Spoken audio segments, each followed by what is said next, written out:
Halo semuanya dan selamat datang kembali di curhat masalah keluarga di episode kedua.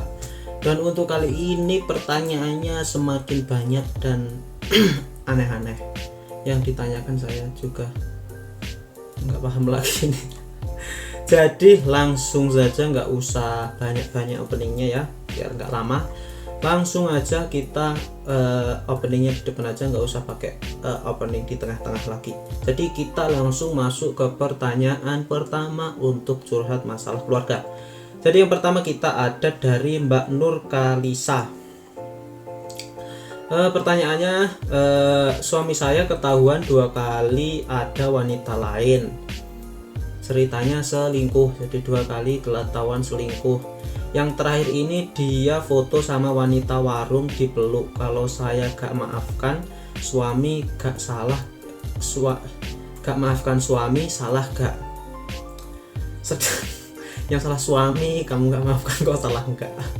Sedangkan suami kalau marah suka bilang kita pisah.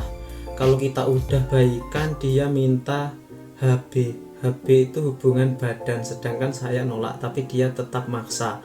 Kalau gak diturutin katanya mau hubungan badan sama orang lain. Kalau suami ajak hubungan badan saya nolak, itu salah enggak? Ini jadi pertanyaannya ada 2. Yang pertama, pertanyaannya salah enggak kalau enggak maafin suami selingkuh.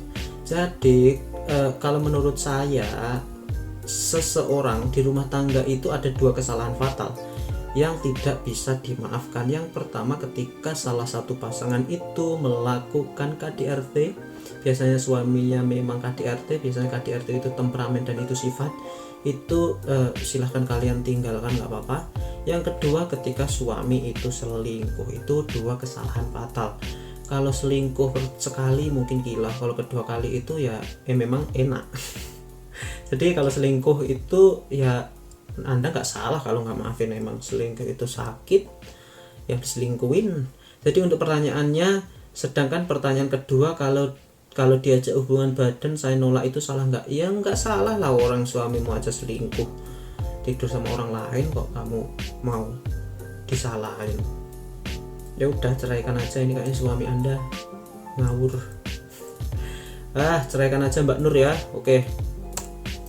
Untuk pertanyaan selanjutnya, ini pertanyaan yang kedua, yaitu maaf saya mau nanya, kalau misal kita mempunyai hutang pada seseorang kemudian dia menagih hutang di tempat umum, di jalan atau ada gaji saya misalnya. Ini kok sulit banget sih bahasanya, ya Allah. Ini dari Mas Hendra. Karena saya punya hutang sama dia, kira-kira bisa nggak keberatan, nggak membawa ke ranah hukum? Oh, maksudnya dia ditagih hutang di depan umum, jadi dia malu. Untuk masalah hukumnya, kalau mau dibawa ke ranah hukum, permasalahan perdata itu tidak bisa dibawa ke ranah hukum, ke ranah pidana. Permasalahan hutang piutang itu tidak bisa dibawa ke ranah pidana, tidak bisa dipidanakan juga. Namun ketika dia menagih hutang di depan umum itu masih belum ada pasalnya ya, ada kemungkinan bisa masuk ke pencemaran nama baik ketika itu Anda tidak hutang. Maksudnya Anda tidak berhutang namun ditagih hutang di depan umum, itu baru pencemaran nama baik. Atau misalnya dia mengumbar hutangnya di media sosial, itu baru nanti bisa kena undang-undang ITE. Namun kalau di depan umum secara langsung dan ternyata Anda memang punya hutang, itu masih belum cukup deliknya untuk dibawa ke ranah pidana gitu ya. Jadi untuk pertanyaan yang kedua dari Mas Hendrayana.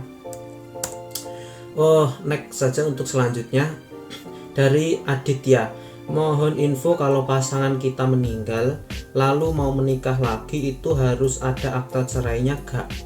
Apa gak perlu? Jadi ini sudah saya bahas mengenai perceraian karena kematian.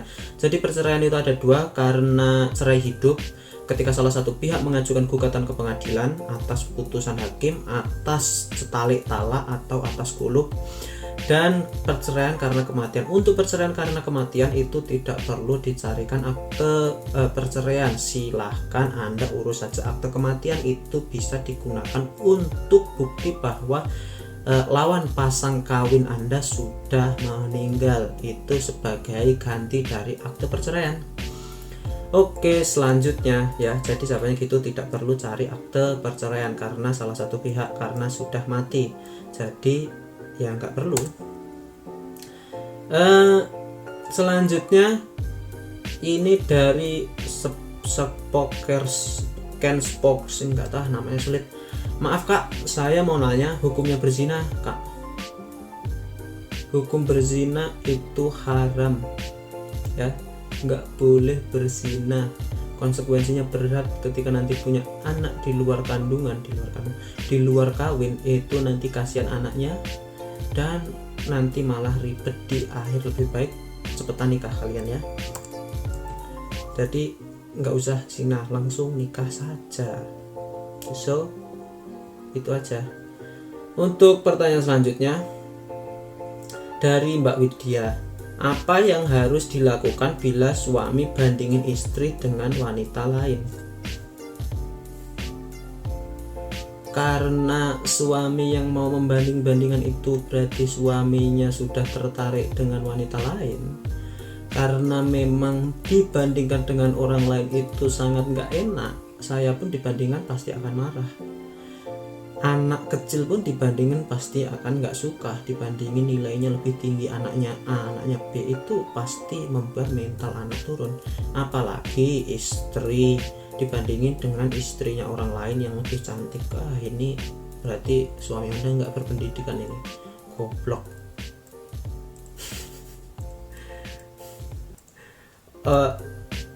Ya sarannya lebih baik diomong baik-baik dulu, jangan langsung dibuat cerai nanti gara-gara dibandingin. Jadi diomongin dulu baik-baik, silahkan diomongin kalau saya nggak suka dibanding-bandingin, gitu aja ya. Langsung ngomong dengan suami, langsung terus terang aja, kan udah nikah lama. Selanjutnya ini dari Mbak Afifah, kalau menikah itu membuka pintu rezeki, kenapa banyak yang cerai karena masalah ekonomi? Ini pertanyaan yang bagus sekali. Berdasarkan data yang ada di tahun 2019, salah satu faktor perceraian terbesar nomor 2 yaitu karena faktor ekonomi. Untuk faktor pertama yaitu karena prinsip, ya kemarin sudah saya jelaskan, karena perbedaan prinsip. Mungkin salah satu pengennya tinggal di sana, tinggal di sini, tinggal di suami, tinggal di istri.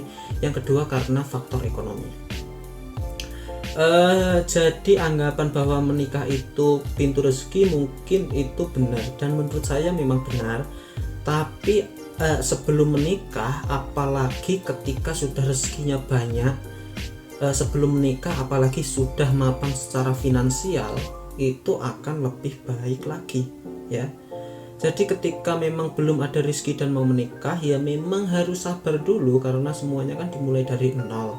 Dua-duanya berjuang bersama mulai dari nol ya. Jangan langsung masih diuji langsung minta cerai, ya nggak kayak gitulah. Ini jadi orang yang bercerai karena masalah ekonomi itu ya karena tidak lolos ujiannya. Sebenarnya kalau dia mau sabar dan tawakal kepada Tuhan yang Maha Esa, ada kemungkinan dia akan sukses di depannya. Gak mungkin sih masa mau miskin mulu dari nikah sampai akhir, ya kan? Tapi tergantung dulu tujuannya.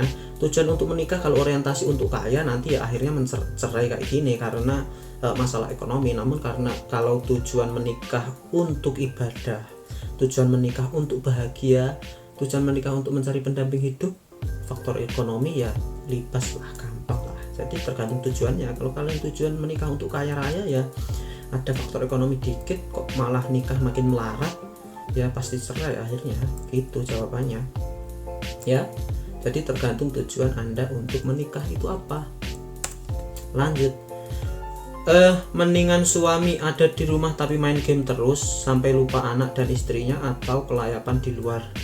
Sebenarnya dua-duanya buruk, namun menurut saya ini lebih baik suaminya di rumah daripada kelayapan di luar. Kalau kelayapan di luar kan Anda tidak tahu apa yang dilakukan suami. Siapa tahu suami Anda cari mama baru. Kalau di rumah kan jelas, walaupun dia main game.